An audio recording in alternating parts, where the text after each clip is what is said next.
Assalamualaikum warahmatullahi wabarakatuh. Salam sejahtera untuk kita semua. Perkenalkan, saya Dr. Kadi Soekarna SHM Hum, dosen tetap program studi Magister Hukum Universitas Semarang. Saat ini saya dalam proses mengikuti sertifikasi dosen gelombang 1 yang diselenggarakan oleh Kemendikti-Saintek tahun 2025. Saya akan melakukan penyusunan dokumen pernyataan diri dosen dalam unjuk kerja Tridharma Perguruan Tinggi atau PDD UKTPT. Dalam kesempatan ini saya akan memaparkan salah satu mata kuliah yang saya ampu, yaitu kejahatan korporasi, di mana mata kuliah ini merupakan mata kuliah wajib bagi mahasiswa dengan bobot 2 SKS. Deskripsi mata kuliah ini menggambarkan tentang kejahatan korporasi, merupakan bagian penting dalam studi hukum pidana modern yang membahas tentang perkembangan bentuk-bentuk kejahatan yang dilakukan oleh badan hukum atau identitas korporasi. Fokus utama dari mata kuliah hukum ini adalah memahami konsep, karakteristik, serta penegakan hukum terhadap tindak pidana yang dilakukan oleh atau atas nama korporasi, terutama dalam konteks kejahatan ekonomi dan kejahatan kerah putih atau juga disebut white collar crime, dengan penekanan khusus pada tindak pidana korupsi di Indonesia. Mahasiswa akan mempelajari pengertian korporasi, bentuk-bentuknya, dasar-dasar pertanggungjawaban pidana korporasi, hingga analisis atau berbagai kasus aktual yang terjadi di Indonesia. Selain itu, mata kuliah ini juga memberikan pemahaman tentang strategi pencegahan dan penanggulangan kejahatan korporasi melalui pendekatan hukum, etika bisnis, dan kebijakan publik.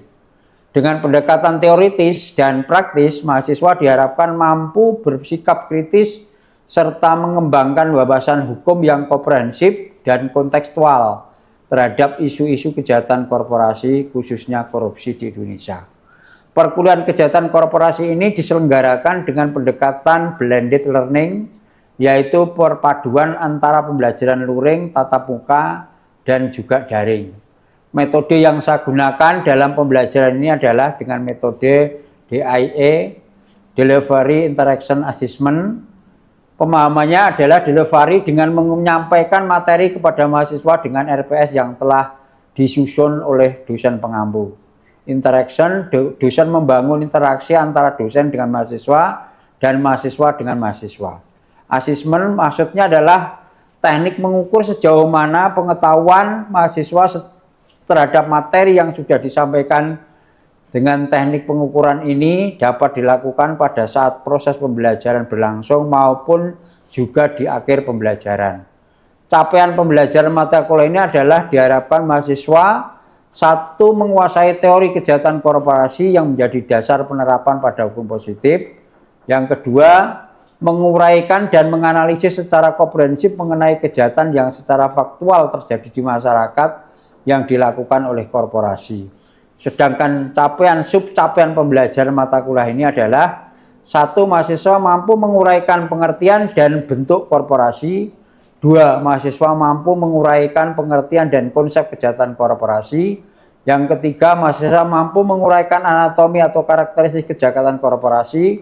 Yang keempat, mahasiswa mampu membedakan tipe-tipe kejahatan korporasi dari kuliah interaktif dan tugas kajian pustaka keaktifan di kelas, dan ketepatan membedakan 2,5% kejahatan korporasi dari pendapat beberapa ahli sarjana hukum.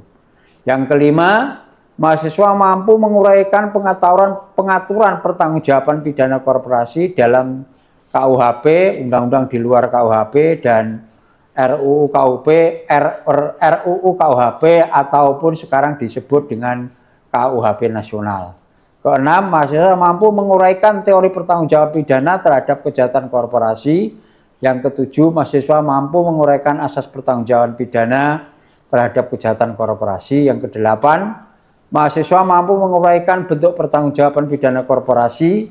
Berikut ini adalah cuplikan video pembelajaran pada mata kuliah kejahatan korporasi, materi pertanggungjawaban korporasi dalam tindak pidana korupsi. Selamat menyaksikan, terima kasih. Baik, kita akan memulai untuk berbicara terkait dengan mata kuliah hukum korporasi. Jadi berbicara terkait dengan korporasi, tentang kejahatan korupsi yang sebenarnya seringkali kita mendengar, kita tahu bahwa secara kriminologis dapat dikatakan sebagai kejahatan yang luar biasa.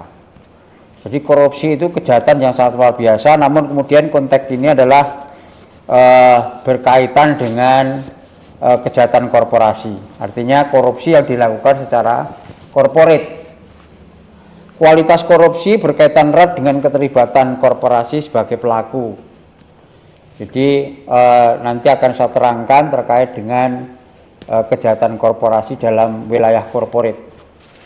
Pertanggungjawaban korporasi dalam tindak pidana korupsi memang kita akui sampai hari ini masih sangat lemah sekali. Nah, maka permasalahan yang muncul adalah terkait pertanggungjawaban korporasi dalam hukum pidana.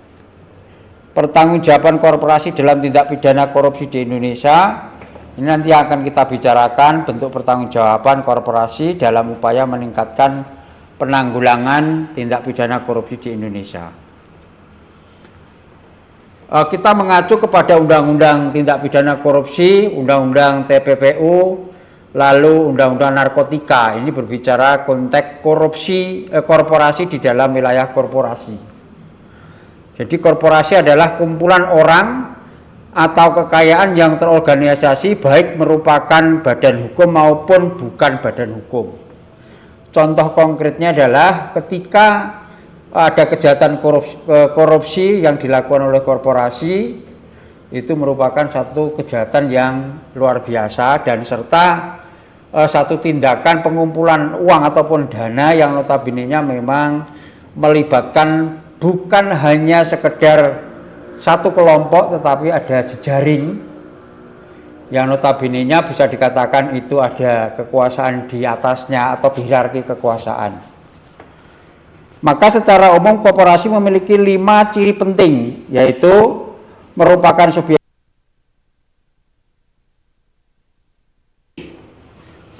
Yang kedua, memiliki jangka waktu hidup yang tidak terbatas. Artinya memang sejak awal itu sudah dipersiapkan korporat itu untuk kegiatan yang memang dipersiapkan untuk adanya membuat suatu bentuk pelanggaran korporat.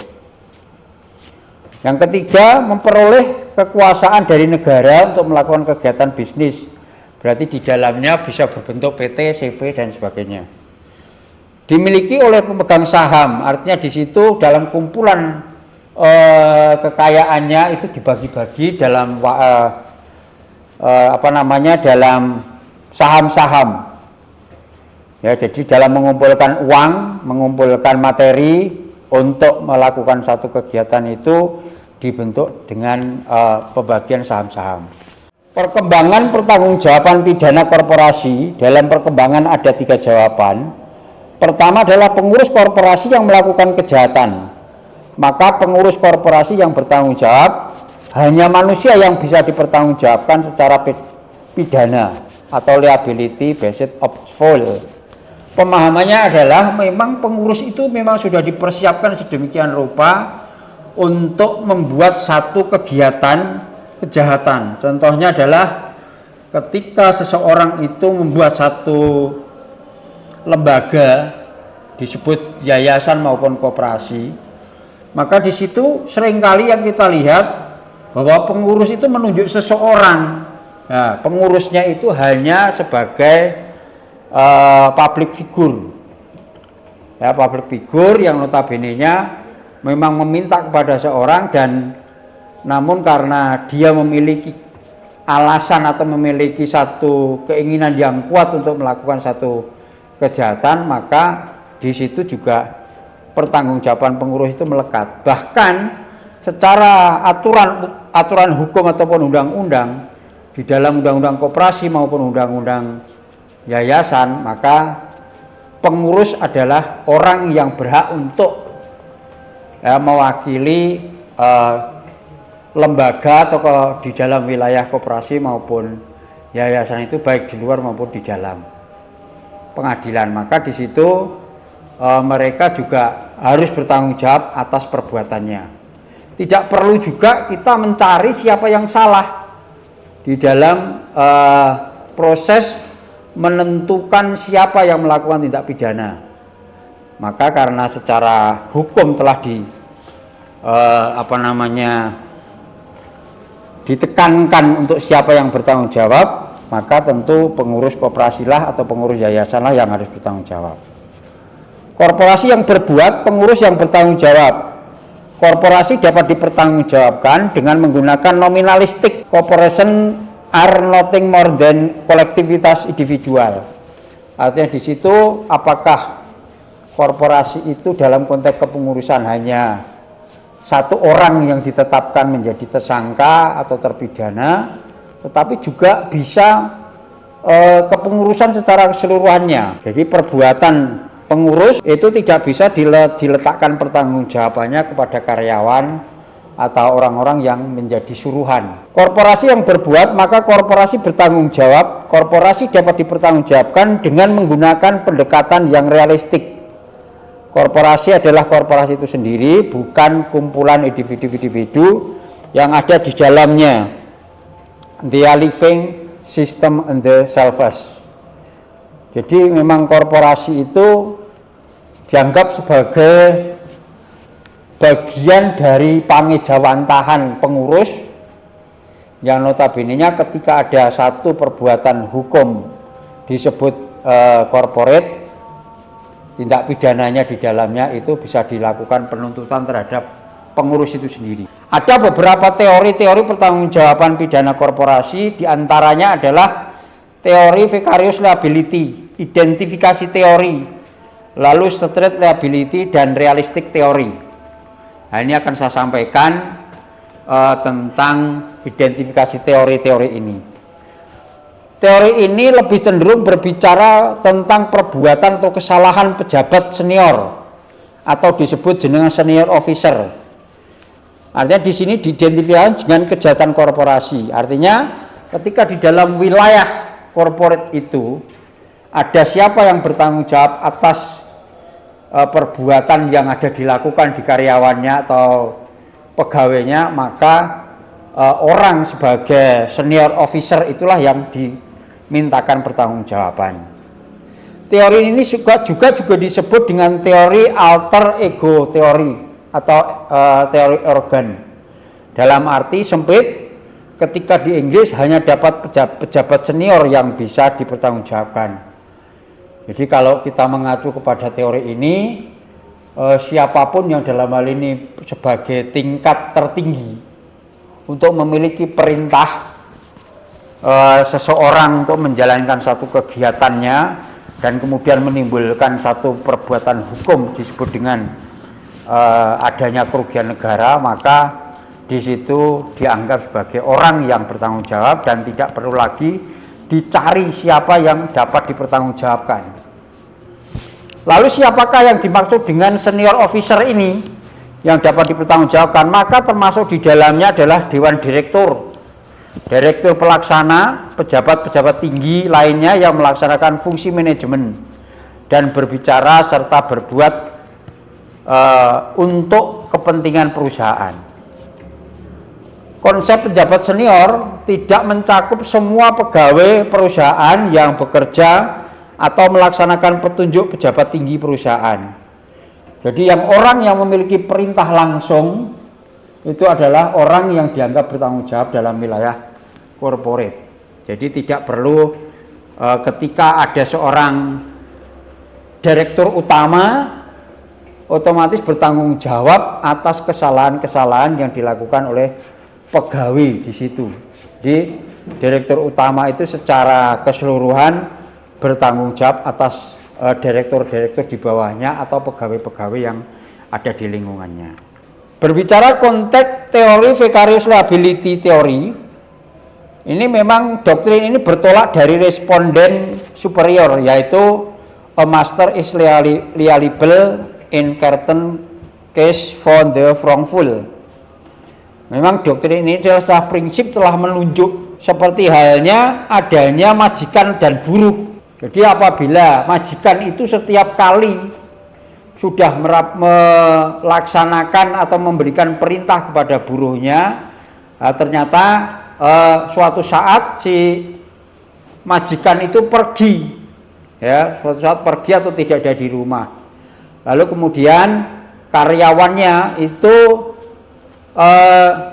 karena tidak ada kiriman uang atau materi begitu, apa yang ada di rumah diambil, dijual untuk kepentingan memberikan hal-hal yang telah biasa dilakukan. Maka di situ tidak bisa disebut seseorang karyawan itu melaksanakan tindak pidana, karena telah secara langsung kebiasaan itu telah berlaku dan telah melakukan perintah daripada majikan. Maka kesalahan itu bertumpu kepada majikannya. Di dalam state liability ini doktrin pertanggungjawaban pidana yang ketat. Jadi memang ini agak sedikit berbeda dengan teori-teori lainnya. Pertanggungjawaban korporasi ini semata-mata berdasarkan undang-undang. Dalam hal ini tidak perlu melihat adanya kesalahan dalam pertanggungjawaban. Yang penting adalah unsur-unsur tindak pidana sudah dipenuhi, korporasi sebagai pelaku sudah dapat dituntut. Termasuk tadi sudah saya sampaikan bahwa pengurus dalam korporasi atau corporate itu adalah secara undang-undang telah ditunjuk bahwa untuk dan atas nama kepentingan perusahaannya, maka pengurus harus bertanggung jawab. Maka tidak perlu kemudian ketika ada satu proses kegiatan yang dilakukan oleh pegawainya atau karyawannya, tetapi di situ telah hanya melaksanakan tugas keseharian, itu tidak perlu harus kemudian karyawan atau buruhnya itu dituntut secara pidana, tetapi pidana itu ditujukan kepada pengurus atau pimpinannya, seperti itu.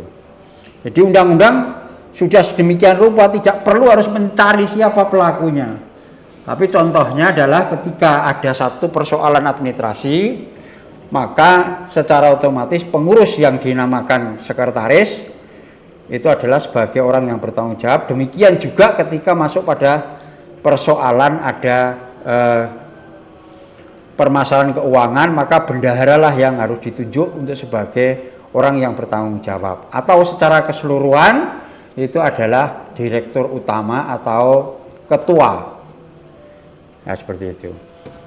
Jadi memang doktrin ini dipergunakan sedemikian rupa untuk tidak perlu mencari siapa yang harus bertanggung jawab, ya, di dalam terjadinya kasus-kasus yang notabene-nya memang sudah biasa di dalam keberlangsungan di wilayah korporat. Nah, sebenarnya ketika masuk ini semua orang atau semua karyawan itu tahu, ya, apakah untuk menjaga keselamatan, pamannya ketika seseorang bekerja harus dilengkapi dengan topi,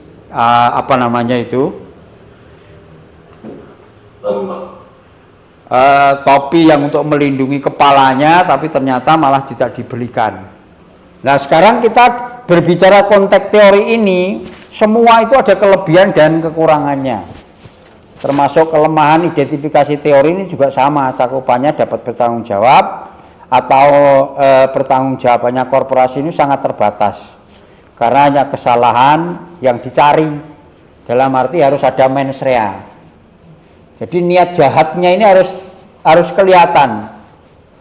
Sejak awal apakah memang karyawannya ini diperkerjakan untuk demi keuntungan dan kepentingan bisnisnya, itu memang harus dicari. Nah, yang mengerti itu adalah pihak pengurus atau biasa disebut juga pejabat senior atau pihak yang paling menentukan dalam korporasi itu saja yang dapat dipandang sebagai perbuatan korporasi. Sehingga korporasi dapat dipertanggungjawabkan dalam hukum pidana. Kemungkinan yang terjadi adalah kejahatan oleh korporasi lebih terbuka dilakukan oleh perusahaan-perusahaan kecil, sedangkan perusahaan-perusahaan besar sangat sukar untuk dijerat. Ini pemahamannya adalah ketika perusahaan-perusahaan itu yang notabene ada tingkatan level, ya, jadi kan ada perusahaan mempunyai anak perusahaan atau wilayah cabang-cabang di perusahaan itu. Nah, ketika masuk di wilayah perusahaan-perusahaan raksasa, sulit memang. Jadi untuk menentukan siapa yang bersalah, siapa menentukan yang melakukan perbuatan pidana itu susah. Tetapi ketika masuk di wilayah perusahaan-perusahaan kecil biasanya gampang. Tindak pidana korupsi dilakukan oleh korporasi apabila tindak pidana disebut sebagai dilakukan oleh orang-orang baik berdasarkan hubungan kerja maupun berdasarkan hubungan lain, bertindak dalam lingkungan korporasi tersebut baik sendiri-sendiri maupun bersama-sama. Artinya di dalam wilayah korporasi itu kalau menjerat dengan tindak pidana korupsi sudah secara eksplisit disebutkan sedemikian. Bahkan dalam konteks pelaksanaannya itu telah diatur oleh Perma. Jadi peraturan Mahkamah Agung nomor 13 tahun 2016 ini telah menentukan dengan tata cara penanganan tindak pidana oleh korporasi. Di situ di pasal 3 diatur demikian, tindak pidana oleh korporasi merupakan tindak pidana yang dilakukan oleh orang berdasarkan hubungan kerja atau berdasarkan hubungan lain baik sendiri-sendiri maupun bersama-sama yang bertindak untuk atas nama korporasi di dalam maupun di luar lingkungan korporasi. Jaringan atau jejaring menimbulkan efek dan siapa yang kemudian dapat ditindak secara pidana korporasi. Pertanggungjawaban pidana korporasi dalam tindak pidana korupsi masih pada tahap perkembangan kedua sampai saat ini, karena masih menggunakan pendekatan nominalistik. Jadi langsung menunjuk siapa yang bertanggung jawab di dalam wilayah korporasi. Hal ini terlihat dari pasal 20 ayat 1 Undang-Undang Tipikor tadi, yang notabene-nya ditunjuk secara eksplisit pengurus bertanggung jawab atas perbuatan di wilayah korporasi. Bahkan dalam keputusan Pengadilan Tinggi Banjarmasin oleh PT Giri Jalatiwana dengan perkara korupsi nomor 04.Pitsus 2014 di Banjarmasin tanggal 10 Agustus. Itu juga hal yang sama sebagaimana putusan Mahkamah Agung terkait kasus korupsi biomediasi PT Grand Planet Indonesia yang telah divonis Mahkamah Agung dengan pidana pembayaran uang pengganti. Di dalam Mangklaster and Homicide itu adalah di dalam season 1 itu an organization is quality men's cluster.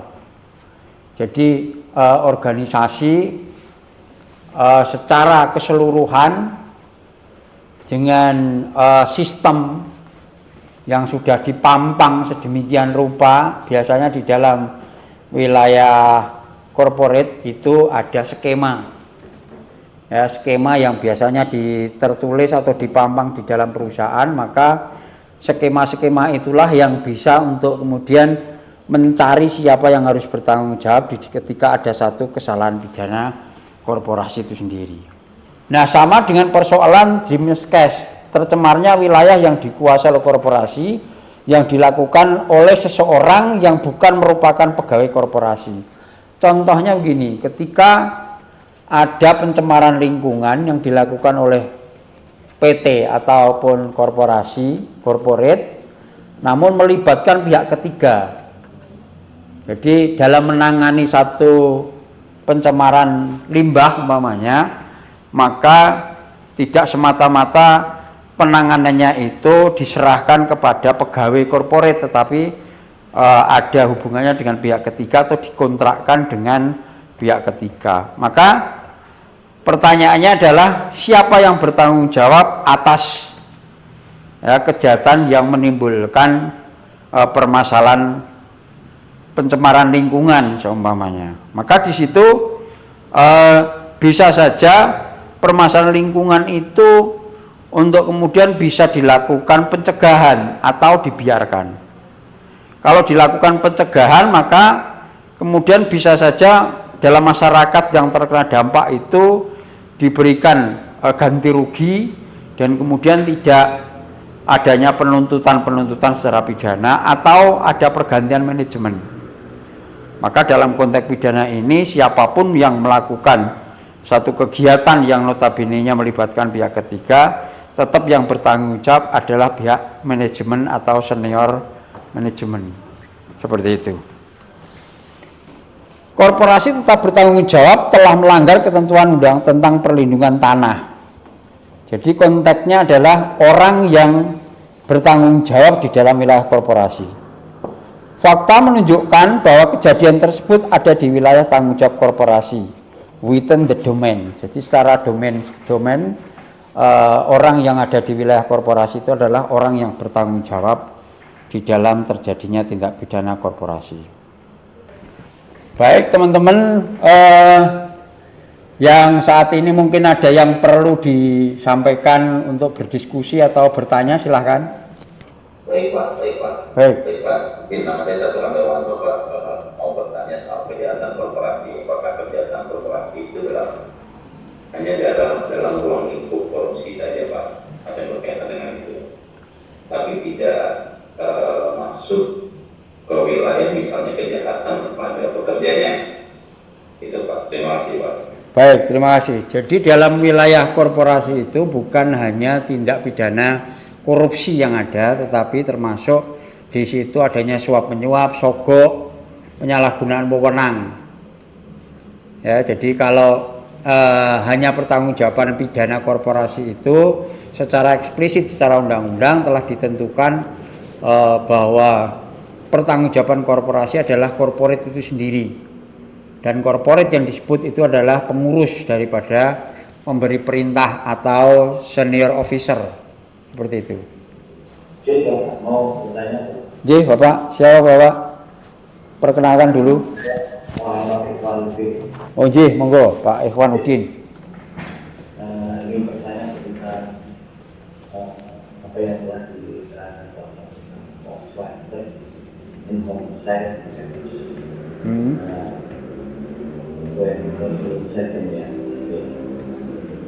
Nah, itu apakah ada undang-undang yang mengatur secara eksplisit tentang hal tersebut?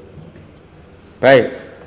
Jadi secara memang berbicara terkait dengan aturan hukum itu khususnya di Indonesia itu baru terkait dengan tindak pidana korupsi dan tindak pidana narkotika. Jadi hal-hal yang lain memang secara eksplisit belum diatur, maka terkait pengenaan pidana ini lebih cenderung apakah jaksa penuntut umum itu akan menggunakan pasal-pasal yang dimaksud atau tidak, seperti itu. Sementara di dalam mengklester itu sendiri hanya merupakan satu bentuk himbauan atau bentuk piagam mengharuskan, jadi tidak ada satu keharusan sebagaimana telah diatur di dalam undang-undang, seperti itu. Mungkin untuk hanya sebagai catatan saja, dan itu nanti kapan disampaikan hasilnya tidak apa-apa, tidak juga tidak apa-apa. Dipahamkan dulu tentang apa yang sebenarnya disebut dengan korporasi dan siapa yang dalam hal ini dapat dituntut dengan satu perbuatan korporasi. Itu tolong nanti dicatat dan bisa untuk didiskusikan di lain hari. Mungkin itu. Terima kasih. Mungkin cukup. Masih ada yang dipertanyakan? Ya? Baik. Baik, terima kasih. Dan saya akhiri untuk mata kuliah. Jadi saya ucapkan terima kasih. Assalamualaikum warahmatullahi wabarakatuh.